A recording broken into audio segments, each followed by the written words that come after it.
Before you walk into a model home in 2026, you're gonna wanna stop and watch this video. Builders are playing a totally different game nowadays, and this video is going to help prevent making those mistakes and save you tens of thousands of dollars. If you don't know already, my name is Preston Gale. I'm a local realtor here in the Dallas area, and I've helped hundreds of people relocate through this channel. And I'm here to help you save time, money, and headache to make the best decision possible and find you that next dream home. So let's start off by covering what is new in 2026. And we're going to start off with a big one, and that is going to be as far as the warranty goes. So if you know anything about Texas, the soil here moves, and the big warranty that people get when they buy a new home is that 10-year structural foundation warranty, which is going to be one of the most expensive fixes you have way down the road, and they are moving that from a 10-year to a 6-year warranty. Now, a lot of builders out there are going to keep the 10-year warranty, but some of them are not. One thing you need to note is that if that home was completed in 2025 this year, then you are going to still get that 10-year structural warranty. So if you found a spec home that was already built in 2025, it's going to transfer and still have that 10-year warranty. But a lot of the builders are going to the Texas standard of that 6-year warranty. So that is a huge deal for those of you who plan on staying in your homes for a very long time. Now, I will say I have never seen any foundation issues with a home that's under 10 years old. I'm sure it's happened, but me personally, helping hundreds of clients, I've never seen it. Usually that's going to be on the older homes in like Plano area, Irving, those types of places that are 20 plus years old. And I have great connections for that if that ever were to happen. But I know that's a big one when you make your next decision. So that's something we'll have to look into. And that's a big, big change. Incentives in 2026. So now if you know, 2025 has been the biggest year for incentives that I have ever seen in my career. We're seeing everything from temporary rate buydowns to amazing fixed rates, closing paid for. Expect to continue to see a lot of that, but as you know, rates have continued to fall. They were at their peak around 8%, which was absolutely terrible. And with builders, they combated that with coming out with these insane incentives to get homes sold. Now, with rates continue to fall, I think they're sitting around the low sixes right now, about 6.25, expected to drop again very, very soon. And they're expected to drop through the next year. And what that means is as these rates continue to fall, I think incentives will dwindle away a little bit. So they're still going to be very competitive, very good incentives, but with lower interest rates means more buyers entering the market than ever before, and people are going to start buying more homes. Well, what that means is that the incentives are going to start going away because of the competition. I don't think they're going to go away completely.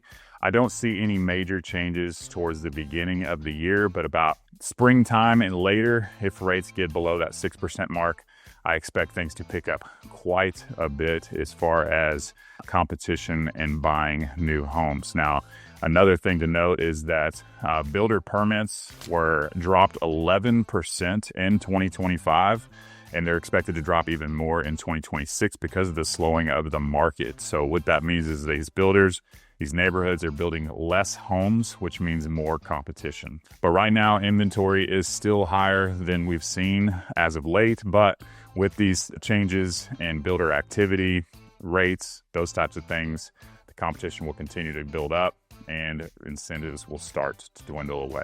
The next thing is going to be spec homes. So if you don't know what a spec home is, that is basically when a builder finds the lot, they choose the floor plan, and they design it themselves. And usually you're going to get a much better deal on that. I expect to continue to see that here in the near future. If you're somebody looking to get a great deal, you're going to want to buy a spec home, a home that's already complete or very close to it. I've negotiated over $1 million off of properties or new construction homes for my clients this year, well over $1 million, probably around $2 million in price reductions. So just because you see a price online does not mean that is the price. And of course, there's going to be some builders that are going to negotiate more than others. There's builders out there that don't negotiate at all. They basically advertise their lowest fixed costs that they can handle to get that home sold with incentives on top of that. But some builders, including Highland Homes, which is probably one of my favorite or the favorite builder in all of Dallas, Texas, we are getting some insane deals on those houses houses recently negotiated $80,000 off one of their properties, and it appraised about $60,000 more than they bought it for. So that's just some of the great deals that are out there. I expect to continue to see the negotiations until, you know, maybe mid-spring or summer when things really pick up as far as activity. Because even if the market is slower in 2026, that is the hottest time of the year for buyers. Everybody wants to buy a home at the exact same time. So if you're looking at spring and summer, it's going to be more competitive. Just keep that in mind. We may not be able to negotiate as much off the price as we would in the late summer, fall months, or the beginning of 2026. Lot premiums is also a big one. So as these communities go into their next phases, if you're looking to build, these builders are paying a whole lot more for phase 2, 3, 4, 5, and 6 as far as the land cost goes. So those builder premiums on those larger lots that a lot of you like, you want a bigger yard and you want to build, you're going to pay a whole lot more for those lot premiums in the later phases because land is just not cheap anymore, especially in these hotter markets, the Prospers, Friscos, Salinas. So the lot premiums are going to be higher. But I will say, as of late, usually you can't really negotiate on a build contract because you're bypassing all those spec homes and saying, hey, I want to build my own house. But I have been able to negotiate on lot premiums and get those down. But once again, if we get into the later months of the year, the market is hotter, we may not be able to get that same type of pricing and negotiation power that we have right now. I also expect to see build times continuing to decrease in 2026. So if you know anything about the COVID area, we had builds that took on average 14 to 18 months to build a brand new construction home.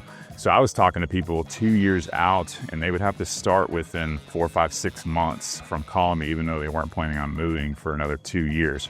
But now we are seeing anywhere from 6 to 8 months as far as build times for about 80% of the builders, which is a really quick turnaround. And a lot of that is waiting for permits to get passed. So if you're looking in the Salina area, something to keep in mind is that it takes a little bit longer to build a home in Salina because it takes 3 months just to get the permits to start the build process for that house. But we're still seeing very fast build times. It's easy for builders to get product. Hopefully we don't have anything crazy happen like we did in the past, so we can continue to see those builds get done really, really quickly. So if you're looking to build, I would say you want to start that process about 8 months from the time that you're wanting to move. Now, if you're a client looking at a more high-end product, over $800,000 or over $1 million, some of those higher-end semi-custom home builds can still take anywhere from 8 to 12 months to build. So if you're looking for a home like that, you definitely need to expand your time frame and look a little bit sooner. Another thing I'm seeing with a lot of builders that you need to keep in mind is there's a lot less standard features in a lot of these homes. Because the market is the way it is, builders' margins are much, much smaller, and they're working on volume and not, making a ton on each house. So since their margins are smaller, they've taken away a lot of standard features with a lot of these builders. What that means is if you're looking to build, you're seeing the price online, you need to set aside another 10, 15, and sometimes 20% over that listed price that you see online for your upgrades when you build that house. So some of the things that I really hate that a lot of the more affordable builders are doing, they're taking cabinets away. So above the fridge area, they've completely removed cabinets from there. They're shortening tile in the bathrooms, little bitty nitpicky things that drive me nuts because you're paying for a beautiful house. So you need to be aware of that. And that's something that I can break down for you. And basically with communicating with the builders, and there's a good chance that I've worked with them many times, I'll be able to tell you kind of what those upgrades are and what that cost is going to look like to add those additional features. Another thing you need to be aware of, which goes back to kind of the spec homes saving a lot of money, is that the base prices in some of these hotter communities in Salina, Prosper, Frisco, some in McKinney, they're actually raising the base prices after ever so often after they've done 4 or 5 sales. And so a lot of times you're able to purchase these spec homes under the starting price of these build jobs. So you got to think you're going to spend 10-15% more to build that exact same house if you were to buy that spec home. So some of the biggest mistakes that buyers are probably going to make in 2026, and the first one is going to be walking into a model home without representation. What I mean by that is not having an agent on your side. Hopefully, if you're watching this channel, you give me the opportunity to do that. But I will say, if you're already working with somebody, make sure to at least put their name down if you're visiting model homes without that agent. Because basically, once you go in there, you sign your name, it's set in stone. You can't have representation. Now, some of the builders are really cool and they will gladly add your agent to that sheet, to that contract, so they can have representation, but sometimes they won't. And I will tell you right now, I love the sales reps out there. Most of them are really great. There's also quite a few that are not. And at the end of the day, they represent the builder. They're trying to make that builder as much money as possible. And there's a lot of things that they're not going to tell you that they would tell me, because we're in this game every single day. I'm either filming properties or showing properties or doing contracts every single week. So that's something to keep in mind. We get paid from the marketing budget of the builder, so it's completely separate from the transaction. It does not come out of your pocket at all. So you definitely want a fiduciary on your side that knows the game, because I can tell you right now, they may negotiate with you a little bit, but there's always a little bit more than they can give you. The sales reps have a number on their computer that they can get a house sold for. I've seen lots of people that don't get represented and they spend a ton more on a property. And the reason why I know that is because I can look at comps. There's one house exactly the same that sold for $525, and then I just got my client the exact same house for $480,000. So huge mistake by a lot of people that don't think they need an agent. It's free to you. It's gonna make everything easier. And I will say that a lot of people that I work with are out of state or out of the country. So I take care of builder meetings, videos, I'll do drone, everything that you could possibly imagine to make it a very comfortable process for you without you having to fly back and forth for every single thing. The next buyer mistake would be not looking into the cost of the overall taxes and HOA in these communities. So if you've been looking in the Dallas area, you know that a lot of these North Dallas suburbs are going to have some type of mud or PID tax attached to the house, which is going to add $2,000, $3,000, $4,000 depending on the price of your home as far as the taxes go. So that could push up your payment quite a bit. And then HOA costs, a lot of times, they're not really expensive here in this area. I would say $50 to $120 a month on the high end, but those costs do add up over time and they will add to that later on. So you need to make sure you have some cushion for the taxes and the HOA, and you need to make sure you know that there's a mud or PID tax out there. There's even communities out there that will charge you when you go to sell your home an additional 1% on top of all your other closing costs that goes to the developer. So these are all big costs that you need to be aware of. One thing I will say is that don't base your entire purchasing decisions on a place having a mud or PID tax, because there are places that have mud or PID taxes that actually have an overall lower tax rate than some places that don't have one. So that's something you need to look at and make sure you have the overall tax rate and see what that is. Another big one is going to be trusting the online price. Now, I get this all the time because I'm always filming videos out there and I give the pricing in all my videos, and there'll be people that will comment on there, "There's nothing in this community for this price you said." And I've never heard from them, so they don't really know if that's true or not. So they're just looking at the online price and they don't really know that I'm walking in there talking to the sales reps and I know the actual numbers of those homes. So just because you're searching online on Zillow does not mean that is an accurate number. Sometimes it's really far off, and that's why it's so important to connect with somebody who actually knows what's going on in those communities, because you may be able to afford a neighborhood that you thought you couldn't. A lot of times homes are priced way higher on their website than they actually can be sold for. So you may be able to get into a neighborhood that you love that you would otherwise never have looked at. The next one is going to be not timing the incentives the correct way. What I mean by that is that builders are going to have an incredible incentive, rate buy down, interest rate, all the above 1 month, and the next month that might be completely gone. So that's one of the things that we can connect with the builder, kind of get an idea of what they're doing that month and when those incentives end. Now, I will say that those change from time to time. So if they're having a great incentive that month and maybe you're not looking to move right away, it may be a good option to move a little bit sooner so you can get that amazing deal a little bit quicker and save money down the road. So this is something that we can continue to connect with the builders and see what they're doing, what's coming next month, because those things change all the time. And that's why I've helped more people than ever in the last few months here in the Dallas area, because people are getting those year-end savings. It's the end of the fiscal year for the builders.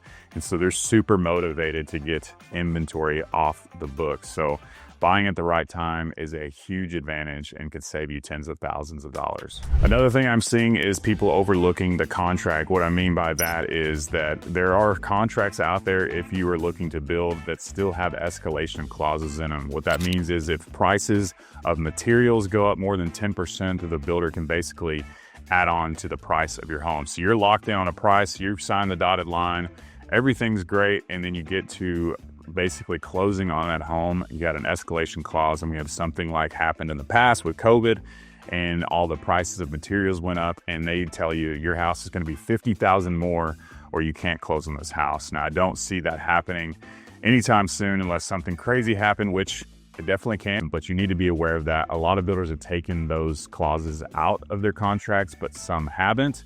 So you need to be aware of that before you sign that contract, that if something crazy were to happen, that you may end up paying way more for that house in order to close on it. And if you can't close on it, you don't qualify, they're basically going to take that home and sell it to somebody else. So the next thing we're going to be talking about is how to be a smart buyer in 2026. And the first thing I'm going to say is start with the community, not the home. So a lot of people get excited about moving here to the Dallas area, and they've basically been searching online, and they see these really cool houses and they have to have it. They absolutely love the floor plan.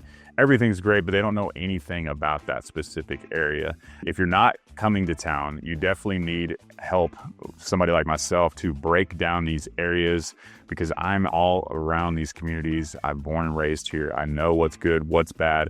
And sometimes people are looking to purchase homes in areas that I would absolutely say do not purchase a house there for many reasons, either crime or resale value, appreciation, taxes, something like that. So you need to either have that broken down for you to the best areas first before you make that next step. You need to make sure it's going to be a great fit for your kids. So you need to know the taxes, the school ratings, crime, everything like that before you say, hey, this is the right home for me. Another thing you're going to want to do if you decide to build is get an inspection or multiple inspections. And that's going to be the huge advantage of those of you who decide to build from the ground up, because you can get that pre-drywall inspection as well as that inspection about 2 weeks out from closing. This is going to give you that peace of mind. Even though it's a new construction, does not mean it's going to be perfect. It's not going to even be close to perfect. There's going to be lots of mistakes and things that happen with all the subs. It's just the way it is. So inspection is always going to save you.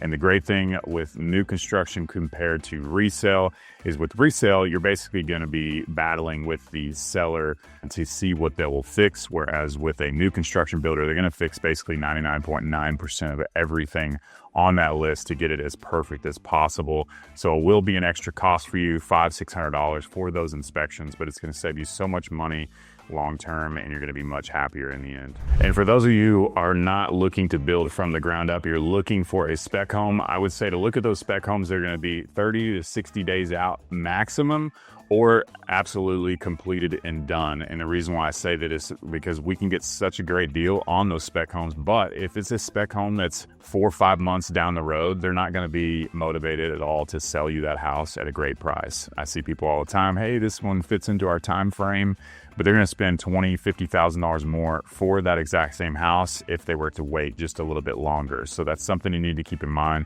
Even though we can get better deals on a spec home, if it is a spec home that's 3-6 months out, they're not going to be nearly as motivated to sell that house, and you're going to pay a whole lot more for it. Next up, I'm going to give you some insider market observations that I have from helping tons of clients and going out and filming all these neighborhoods every single week. If you're looking for the absolute best deals in these North Dallas suburbs, some of the areas where I'm seeing that is going to be Aubrey, Texas. So Aubrey, Texas has a lot of affordable new construction, but they also have one of the nicest communities in all of Dallas, Texas that I've done quite a few videos here as of late, called Sandbrook Ranch. That one was actually developed by Gene, the owner of Highland Homes.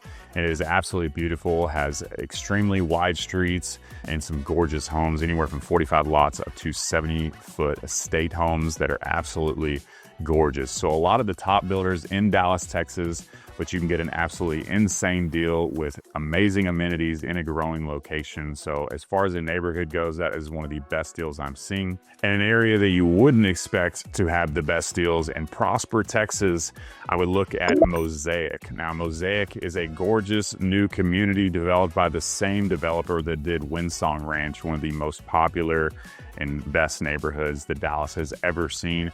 Mosaic is going to be that same thing, just about. They have a lazy river that is completed and is actually heated. I thought that was super cool.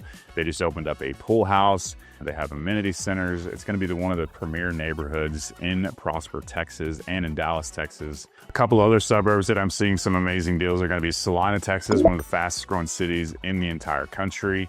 Salina just has so many neighborhoods that are going up at the same time that homes are still selling, but there's so much inventory and so many options to choose from that builders are having to lower their prices and give better incentives to get those homes sold. So I think Salina long-term, the population is about 45,000. It's going to be 450,000 at build out. So if you're looking at some high appreciation down the road in a growing area with that new toll road that's being built up there right now as we speak, I think that's an incredible area to raise a family, and you're going to get a ton of resale value and be extremely happy in that location just north of Prosper. Everything is being built that way. And like I said, it's going to be bigger than Frisco. So if you see Frisco and what that's become today, Salina is supposed to become that next best thing. So if you're looking on that west side of town, it doesn't really get much better than Salina because you can still get in there at an affordable price, more than other locations nearby. They do have some high-end luxury homes like Mustang Lakes. It's going to be one of the most expensive neighborhoods in Salina, Texas, but there are incredible deals all over there. We're negotiating some amazing prices in that community. Now, if you're looking on the northeast side of the suburbs, I would say Melissa is going to be the #1 suburb for the value as far as the school district goes. So a lot of people that are looking to move to places like Frisco have gone up to the Melissa area because they have an A-rated school system and you can still get a whole lot of home for the money. So as far as the school district goes and the prices, it doesn't really get much better than Melissa, Texas. And if you're looking just north of that, you've got Anna and Van Alstyne. It may seem further out than you think, but I would look at the map, use Google Maps, and wherever you need to get to, it's actually a lot quicker than you think because Highway 75 is up there. They're expanding that in Van Alstyne. That should open up here very, very shortly. Now, one of the new construction areas where I'm not seeing as good of deals is, of course, going to be Frisco, Texas. Frisco, Texas is super hyped up. The schools, everybody wants to be there for the schools, but I will say it's overpriced. That's just my opinion. I think it's ridiculous what they're selling homes for out in Frisco, Texas, but people are paying for it. So they're going to keep, charging you for that because people are paying a ton of money to be in those Frisco homes when you could literally go 15, 20 minutes up the road, still be in a great school district and save hundreds of thousands of dollars. Now they have lowered the prices in popular neighborhoods like the Fields and other beautiful neighborhoods in Frisco, Texas, but you're going to get so much more for your money outside of Frisco. And we are still negotiating out there, but not nearly as much as I think you should be able to. So a lot of people that I have call through the channel that are looking at Frisco, they end up buying in other communities, being a lot happier and getting a whole lot more for their money.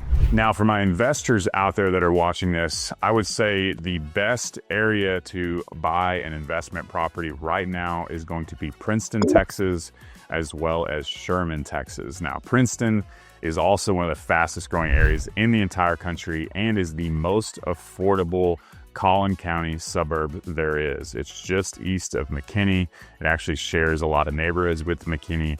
The median price out there is like $240,000. It's absolutely insane. You can get a brand new construction home there for like 200 grand. A very small one, but you can still get homes brand new for lower than anywhere else. They still have good schools. The only complaint about Princeton is Highway 380, stop and go highway to get in and out of there.